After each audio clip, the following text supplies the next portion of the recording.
ಇನ್ಮುಂದೆ visiting card letter head ಶೋಕಿ ಬಿಡಿ. 2 ವರ್ಷ ಜನರ ಮಧ್ಯೆ ಇರಿ, ಇಲ್ಲದಿದ್ರೆ ಮನೆಗೆ ನಡೀರಿ. ಇನ್ಮುಂದೆ ವಿಸಿಟಿಂಗ್ ಕಾರ್ಡ್ ಲೆಟರ್ ಹೆಡ್ ಶೋಕಿ ಏನಿದೆ ಅದನ್ನ ಬಿಡಿ. 2 ವರ್ಷ ಜನರ ಮಧ್ಯೆ ಇರಿ, ಇಲ್ಲದಿದ್ರೆ ಮನೆಗೆ ನಡೀರಿ. ಶೋಕಿ ನಾಯಕರಿಗೆ ಕೇಂದ್ರ ಸಚಿವ HDK full left and write. ನಿಷ್ಕ್ರಿಯ ಜಿಲ್ಲಾಧ್ಯಕ್ಷರಿಗೆ ಕೊಕ್ಕು ಕೊಟ್ಟು ಯುವಕರಿಗೆ ಪಟ್ಟ ಕಟ್ಟಲು ಕುಮಾರಸ್ವಾಮಿ ಖಡಕ್ ಆದೇಶ. ಜೆಡಿಎಸ್ ಕಚೇರಿಯಲ್ಲಿ ನಿನ್ನೆ ನಡೆದ ಸಭೆಯಲ್ಲಿ ಎಚ್ಡಿಕೆ ಕ್ಲಾಸ್.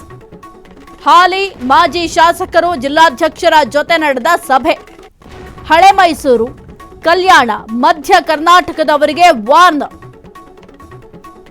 ರಾಜ್ಯದಲ್ಲಿ ಪಕ್ಷ ಸಂಘಟನೆಗೆ ಕರೆ ನೀಡಿದ ಕುಮಾರಸ್ವಾಮಿ. ಮುಂಬರುವ ಜಿಬಿಎ, ಜಿಲ್ಲಾ ಪಂಚಾಯತ್, ತಾಲೂಕು ಪಂಚಾಯತ್ ಎಲೆಕ್ಷನ್ಗೆ ತಯಾರಿ. ಈ ಲೋಕಲ್ ಎಲೆಕ್ಷನ್ ಮುಂದಿನ ವಿಧಾನಸಭೆಗೆ ದಿಕ್ಸೂಚಿಯಾಗತ್ತೆ. ಕಾಂಗ್ರೆಸ್ ವಿರುದ್ಧ ಒಗ್ಗಟ್ಟಿನ ಹೋರಾಟಕ್ಕೂ ಈಗ ಎಚ್ಡಿಕೆ ಅವರು ಕರೆ ಕೊಟ್ಟಿದ್ದಾರೆ. ಇನ್ನು ಮುಂದೆ ಒಂದು ವಿಸಿಟಿಂಗ್ ಕಾರ್ಡು ಜೊತೆಗೆ ಲೆಟರ್ ಹೆಡ್ ಏನು ಶೋಕಿ ಮಾಡ್ತಾ ಇದ್ದೀರಾ ಅದನ್ನ ಮೊದಲು ಬಿಡಿ. ಅದರ ಜೊತೆಗೆ 2 ವರ್ಷ ನೀವು ಜನರ ಮಧ್ಯೆ ಇರೋ ಕೆಲಸ ಮಾಡಿ, ಇಲ್ಲದಿದ್ರೆ ನಿಮ್ಮ ಕೈಲಿ ಕೆಲಸ ಆಗಲಿಲ್ಲ ಅಂದ್ರೆ ಮನೇಲಿರಿ ಅನ್ನೋ ಸಂದೇಶ ಕೊಟ್ಟಿದ್ದಾರೆ. ಜೊತೆಗೆ ನಿಷ್ಕ್ರಿಯ ಜಿಲ್ಲಾಧ್ಯಕ್ಷರಿಗೆ ಈಗ ಕೊಕ್ಕು ಕೊಟ್ಟು ಯುವಕರಿಗೆ ಪಟ್ಟ ಕಟ್ಟಲಿಕ್ಕೂ ಕೂಡ ಸಿದ್ಧತೆ ಮಾಡಿಕೊಳ್ತಾ ಇದ್ದಾರೆ. ಜೊತೆಗೆ ಜೆಡಿಎಸ್ ಕಚೇರಿಯಲ್ಲಿ ನಿನ್ನೆ ನಡೆದ ಸಭೆಯಲ್ಲಿ ಎಚ್ಡಿ ಕುಮಾರಸ್ವಾಮಿ ಅವರು ಅಲ್ಲಿದ್ದಂಥ ಕೆಲವೊಂದಿಷ್ಟು ಕಾರ್ಯಕರ್ತರಿಗೂ ಕೂಡ ಕ್ಲಾಸ್ ತೆಗೆದುಕೊಂಡಿದ್ದಾರೆ. ಜೊತೆಗೆ ಹಾಲಿ ಮಾಜಿ ಶಾಸಕರು ಜಿಲ್ಲಾಧ್ಯಕ್ಷರ ಜೊತೆ ಈ ಒಂದು ಸಭೆಯನ್ನ ಮಾಡಲಾಯಿತು. ಕಾರ್ಯವೈಖರಿಯ ಬಗ್ಗೆ ಕೂಡ ಪ್ರಶ್ನೆ ಮಾಡಿದ್ರು. ರಾಜ್ಯದಲ್ಲಿ ಪಕ್ಷ ಸಂಘಟನೆಯನ್ನ ಮಾಡಲೇಬೇಕು ಅಂತ ಕರೆ ಕೊಟ್ಟಿದ್ದಾರೆ. ಯಾಕೆಂತಂದ್ರೆ ತಳಮಟ್ಟದಿಂದ ಪಕ್ಷ ಸಂಘಟನೆ ಮಾಡಿದಾಗ ಮಾತ್ರ ಪಕ್ಷ ಸ್ಟ್ರಾಂಗ್ ಆಗಲಿಕ್ಕೆ ಸಾಧ್ಯ ಆಗತ್ತೆ. ಬಹಳ ಪ್ರಮುಖವಾಗಿ ಮುಂದೆ ಇರುವಂತಹ ಜಿಬಿಎ ಎಲೆಕ್ಷನ್ ಅನ್ನ ನಾವು ಯಾವ ರೀತಿ ಫೇಸ್ ಮಾಡಬೇಕು, ಜಿಬಿಎ ಜೊತೆಗೆ ಜಿಲ್ಲಾ ಪಂಚಾಯತ್ ಆಗಿರಬಹುದು, ಜೊತೆಗೆ ತಾಲೂಕು ಪಂಚಾಯತ್ ಎಲೆಕ್ಷನ್ಗೆ ಯಾವ ರೀತಿ ತಯಾರಿಯನ್ನ ಮಾಡಿಕೊಳ್ಬೇಕು, ಈ ಎಲೆಕ್ಷನ್ ನಲ್ಲಿ ನಾವು ಜಯವನ್ನ ಸಾಧಿಸಬೇಕಂದ್ರೆ ಏನು ಮಾಡಬೇಕು, ಅದೆಲ್ಲದರ ಬಗ್ಗೆ ಕೂಡ ಮಾತುಕತೆ ಕೂಡ ಮಾಡಿದ್ದಾರೆ.